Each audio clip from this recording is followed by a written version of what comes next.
the goal for Spanish squats is to really focus on the quads. This one's gonna really cause an intense burn in a good way on the front of your thighs. So what you're gonna do is you're gonna grab a band, preferably one of these loop bands, and you're just gonna put it around something sturdy. You don't have to tie it or anything. You're just gonna loop it around like this. So I'm using a squat rack. You can use a squat rack, a post. If you're working out in your basement or something like that, you can use a couch, like a heavy couch, and put it around the peg on the bottom. But basically, you're just gonna loop the band around like this. We're gonna go leg through the band. So band is gonna go right behind your knee.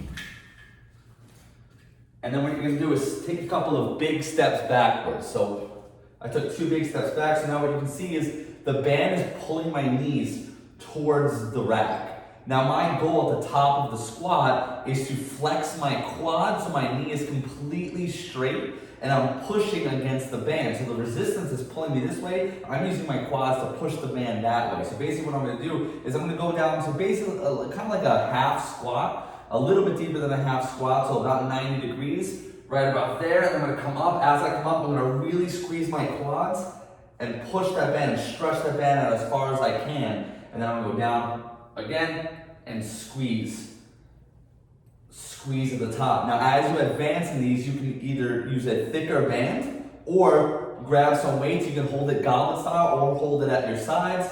And we would just do the squats with weights. But again, we're only going down about halfway. And then you have to push against the band at the top. If you're just going up and down, or if you don't walk out far enough, you're not going to feel it that much.